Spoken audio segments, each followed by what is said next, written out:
The 2024 NFL Draft has officially concluded, so today let's talk about the 5 biggest losers of the 2024 NFL Draft. Now I want to make something very clear, just because your team is on this list does not mean that I hate every single one of the picks. For example, I'm going to have a team at my number 4 spot who I really like their first overall pick. It's just the rest of the draft just did not go too well for me. And I also want to say this is going to be a subjective list. This is just my opinion, so if you guys disagree, you can let me know in the comment section below, and I'll respond and give you guys my reasoning as well as hear your guys' reasoning out as well.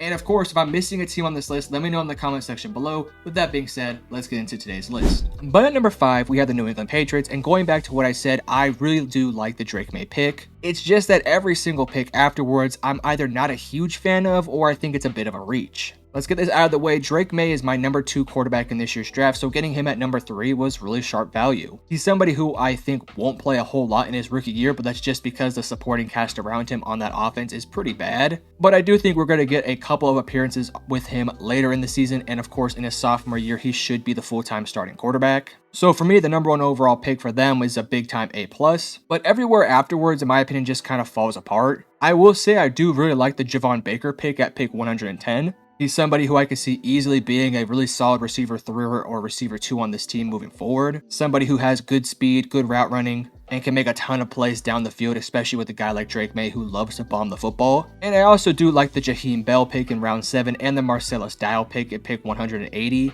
But I'll be honest with you guys, every pick outside of that just didn't make a ton of sense for me. We'll start off with Ja'Lynn Polk, their 2nd round pick. To me, Ja'Lynn Polk was not even in my top 12 wide receivers in this year's draft, and he was nowhere near close to Adonai Mitchell, who was still available at this pick. I was really hoping that Adonai Mitchell would be the pick here because he's truly a top 15 player, at least in my opinion, and I thought that he would have been a perfect addition next to Drake Maye. But then they went with a good-sized, good productive player in Ja'Lynn Polk. It's just that he's not worthy, in my opinion, of the 37th overall pick. Yes, he gets open, and yes, he does the gritty and hardworking plays that the typical New England Patriots like to do. But yet again, this is not a guy who you're going to get a whole lot of special plays from, whereas a guy like Adonai Mitchell, you're going to get those plays from. Then in the 3rd round, they went with Caden Wallace, the offensive tackle from Penn State. Now, I'm willing to hear this pick out because I don't think that they're going to keep him at tackle. Potentially, they do move him out to guard, and if they do keep him at tackle, then so be it. But in my opinion, this is a massive reach. Even if they do move him inside or keep him at tackle, he was nowhere near being in my top 100. And for the most part, it seemed like the consensus was that he was around the 100 to 200th best player in this year's draft. And I get it that he had a really solid last year and that he has a lot of potential still growing within him. But taking him in the 3rd round, especially with all the talent that was still on the board, just didn't make a ton of sense with me.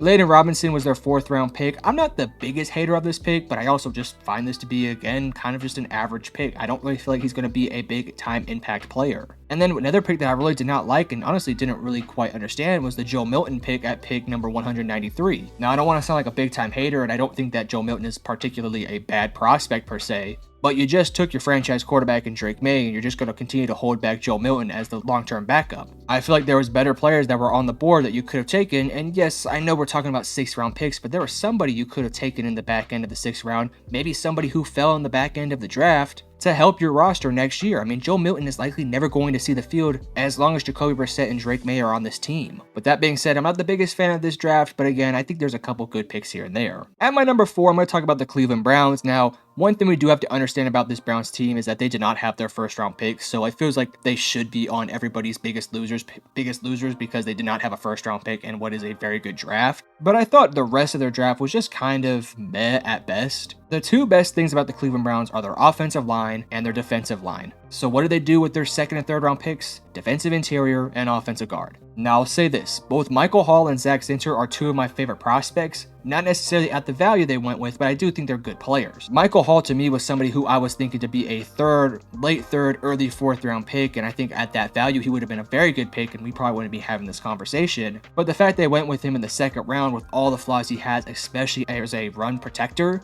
is kind of questionable. This is a team that already has a lot of really good pass rushers on the outside, so why do you need another pass rusher on the inside? And I do like Zach Zinter, and I do think that he's a very good player, but coming off some leg injuries and being very quiet in the pre-draft process does have a lot of confusion with this pick. Now, say if he does come back from this pick looking fine and looking like the player that he was with Michigan, this could be a good long-term pick, but I'm still just not that convinced. Then with the rest of their picks, I didn't really like basically any of them. Like Jamari Thrash to me is an interesting prospect. I thought he would have gone a little bit earlier, but I also don't really feel like they needed a player of his style, especially with the guys they already have on this roster. Nathaniel Watson out of Mississippi State just feels a bit like a special teams player that's never really going to have any sort of role on this defense. Miles Harden out of South Dakota does have a good couple of skill sets here and there. He also does have some really good productivity down there in South Dakota.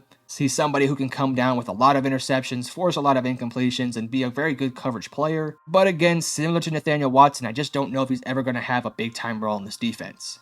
Let us now move on to number 3, and it's going to be a bit of a surprise one here, but I just did not like the ideas they went with, and that's going to be the Miami Dolphins. And that's because they didn't really, in my opinion, get much better. It's still the same team for the most part. And the biggest thing I wanted to see from this Miami Dolphins team was don't worry about the speed and focus a bit more on the toughness and the tenacity. And they didn't really do that with the majority of their picks. They started the night off with a very unproductive and very raw prospect in Chop Robinson, who I do think was worthy of being taken in the first round. It's just that I don't think Miami's priority should be on a raw, speedy pass rusher. I know their pass rushers are getting up there in age and maybe don't have the same productivity upside as a guy like a Chop Robinson, but on a team that has a ton of holes, mainly along the offensive line and other pieces on this defense, I don't feel like getting a developmental edge rusher was that smart of a move. And then they went with Patrick Paul. Now I will say I do like this pick, I just don't really love the value. Patrick Paul has a lot of upside. I mean, he's a big dude who's very solid in pass protection and has a lot of really good tape down there in Houston. It's just that I think this would have been a better pick in the 3rd round or even the 4th round, but I just don't think he would have been there, so I guess I don't really hate that pick all that much. But then they went with Jalen Wright out of Tennessee when they already have Raheem Mostert and of course Devon Achane, 2 speedy running backs. And that is essentially what you're going to be getting in Jalen Wright, a bit of a discount version of what Raheem Morris already kind of is. And I don't really see a chance for Jalen Wright to have all that much productivity when there's already a guy like a Devon Achane who, yes, has some injuries, but is still uber productive. Now, say one of my favorite picks of this entire draft was going to be Muhammad Kamara going in the 5th round out of Colorado State. This is the type of player that this Miami Dolphins team actually does need, a tenacity-filled, productive player who's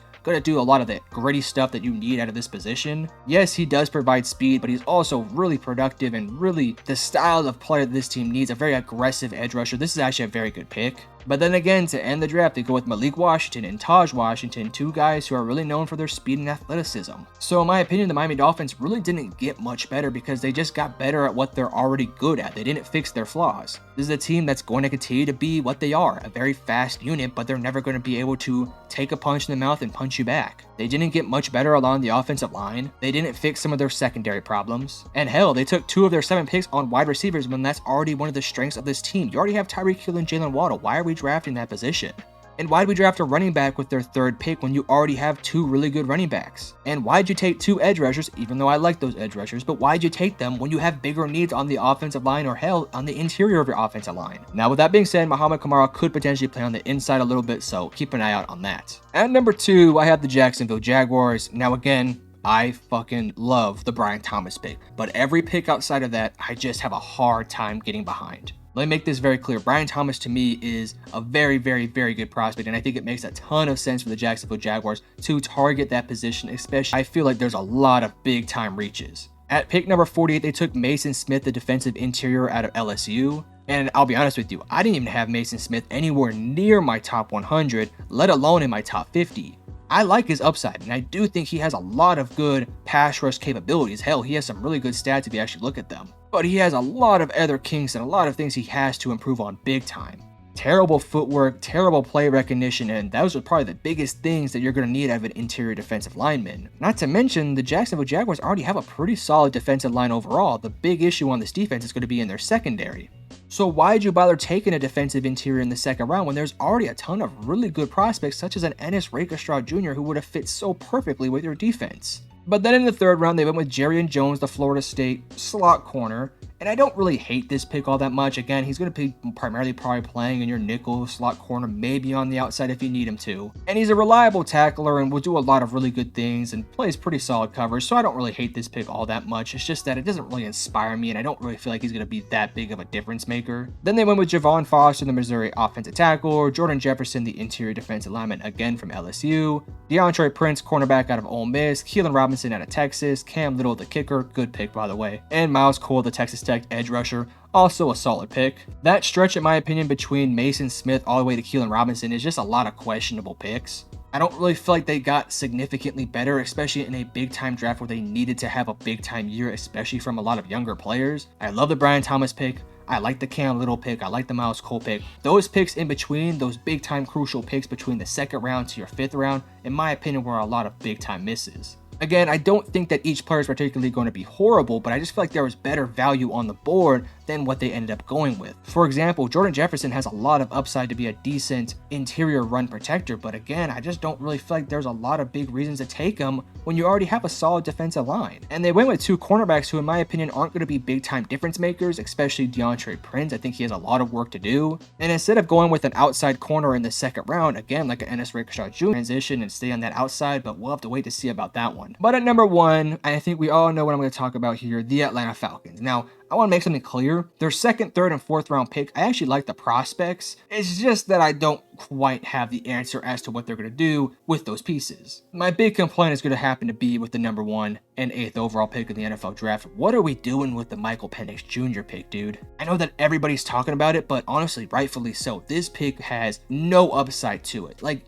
I do see a world where potentially Kirk Cousins plays 3 years, they get off the contract, and then Penix comes in and plays lights out. But Michael Penix Jr. is already an older prospect that needs playing time immediately because he's already at the age where he's going to be entering into his prime. He's going to be 24 years old, and by the time he potentially gets his first start, we're talking about a 27 or 28-year-old quarterback who's going to be 30 in 2-3 years. Again, Penix was thought to be a pretty clear-cut prospect, not really somebody who needs to develop a whole lot, maybe outside of some footwork and pocket presence mechanics, but everything else about him was kind of refined and kind of at his peak now. And the fact they took him at the 8th overall pick when there's a lot of other needs this Falcons team already has just doesn't make a lot of sense. This is a Falcons team that should be going all in with Kirk Cousins. Hell, you have Bijan, Drake London, a good offensive line, a good defense for the most part. All you really need to do is refine a couple of pieces such as your defensive line, maybe some linebackers, but come on now, what are we doing with the Michael Penix Jr. pick? I get it, your second round, your third round, and your fourth round, you go out there and address the defensive line, and again, I think they did a decent job with those picks. But there's a lot of better pieces that they could have taken with that first round. I'm gonna say this right now, the Rook Ororo pick, and I hope I said that right, I probably didn't, in the second round when there's Jerzon Newton on the board, was such an all-time miss. I mean, we're talking about first round and second round picks that were big-time misses. And listen, I think Rook could be a very good player. He's got a lot of upside. He's a very powerful and athletic defensive lineman. Somebody who didn't really have a lot of productivity, but on the field and watching the tape, you can see him all over the field. But when there's a Jerzon or Johnny Newton on the board, you just take the guy. Not to mention, there's other really good receiving weapons still on the board as well,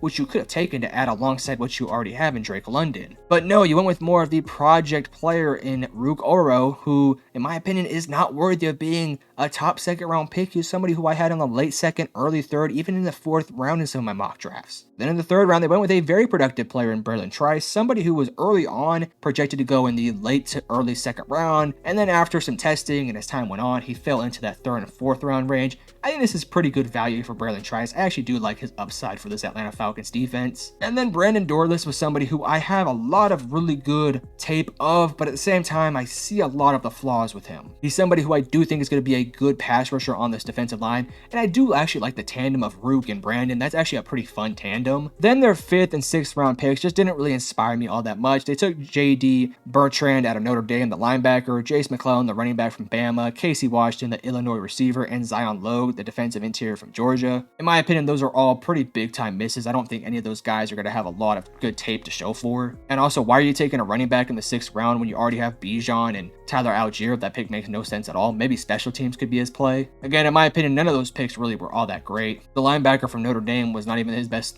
best linebacker on that team. And yes, he's a very intelligent, very solid coverage linebacker, but when it comes down to being somebody in the run game, you're just not going to get a whole lot out of him. Somebody who, again, will probably be playing on special teams. So their 2nd, 3rd, and 4th pick, I do like the players. I don't love the Rook pick, but I can still kind of see where they're going for.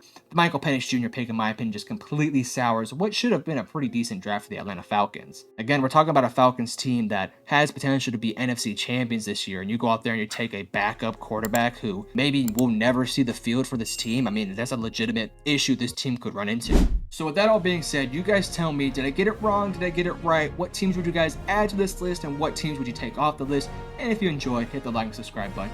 But I love you guys. Peace.